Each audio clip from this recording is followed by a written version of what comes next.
Hey guys, what's going on? Nick Foy here from AskNickFoy.com, and today's tutorial is going to be all about Pinterest.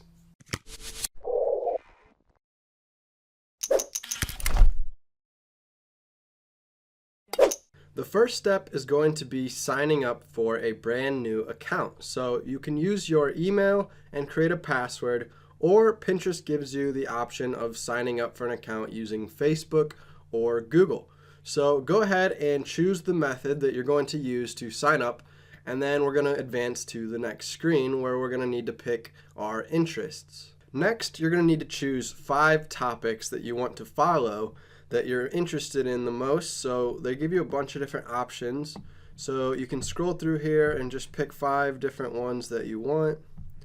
So we'll do home decor, travel, DIY and improvement, funny quotes, and let's pick one more here. We'll do man cave.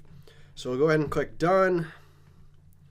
And then it's going to say all set. We're building your home feed with pins from the following interests that you selected. So here you are on the home page, Pinterest.com. Anytime you log in and you're going to be brought to your home feed, you can also access it via the little pin button here.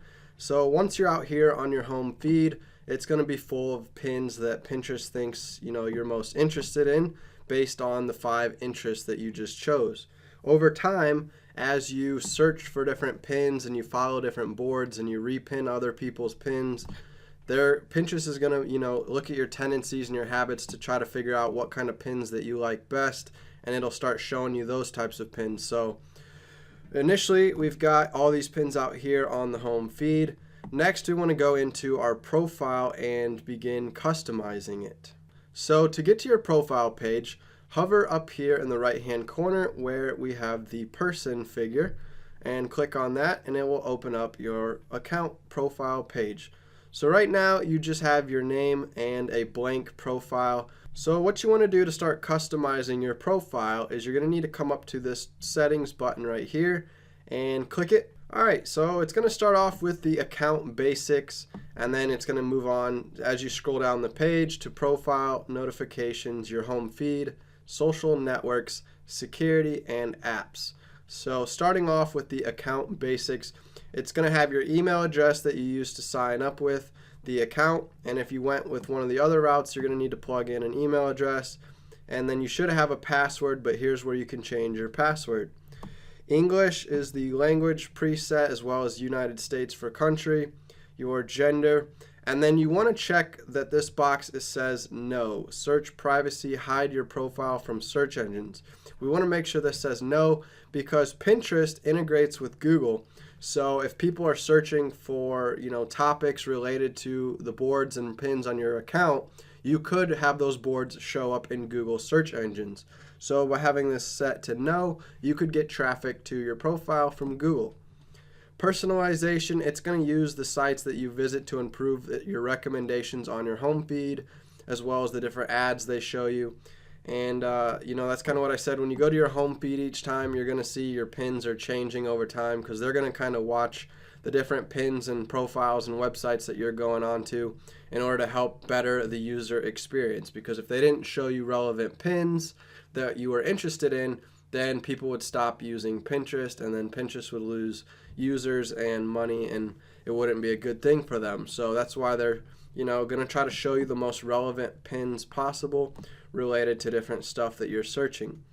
So here is where you can clear your search history and deactivate your account if you decide you no longer want your Pinterest account.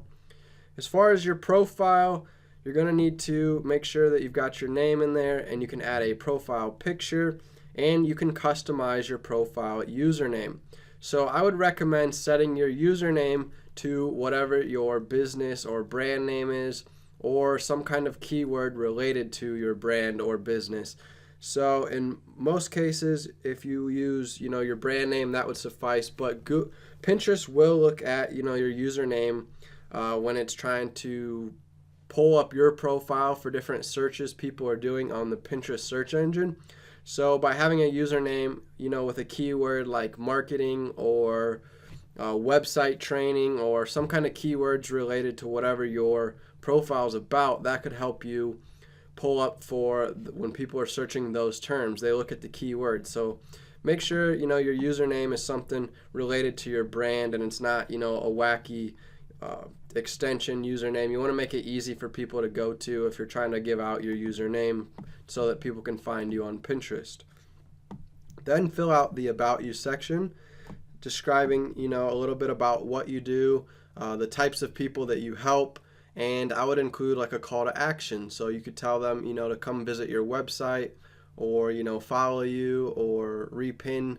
Give them some sort of next step action they can take, and make sure your description about your profile is containing different keywords. You want to make sure that, again, that has keywords, because Pinterest is going to be using those keywords. It's going to be scanning your profile to try to figure out what your profile is about. That way it can show your profile to the relevant people that are searching different phrases and terms related to you and the different boards that you have on your account.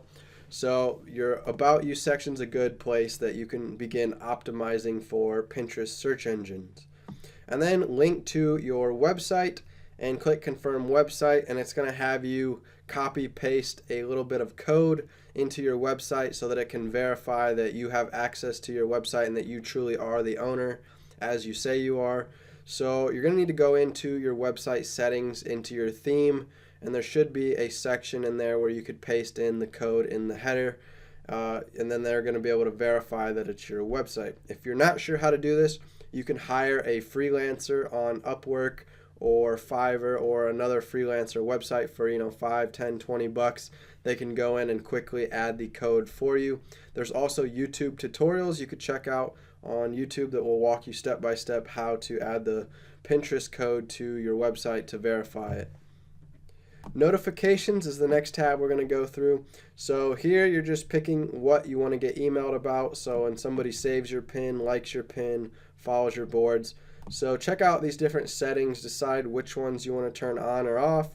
I personally will turn off all email contact because it would get annoying if I was getting lots of emails from Pinterest every day. And then you can decide if you want push notification settings. So if you're on the mobile app on your phone, it will, obviously notify you when somebody follows you or saves your pin or likes your pin. So you can update those push settings as well as the desktop notifications if you have the Chrome browser. Your home feed, it's going to use the picked for you function, where it's going to show you basically a picked for you section of different pins that Pinterest thinks you're most interested in. Moving on down here to social networks, you can connect to your different social media accounts, and then you can find out other people that are on Pinterest, and you can invite them to follow you and like your boards. That way you can get a start growing your followers. All right, and lastly, we've got security and apps. You can just leave these as is unless they are relevant to you.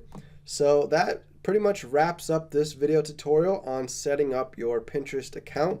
In future videos, we're going to get more in depth about actually creating boards, uploading pins, and how to optimize your profile for the Pinterest search. So this was just the basic setup, how to create an account, how to come into your settings, customize all your settings.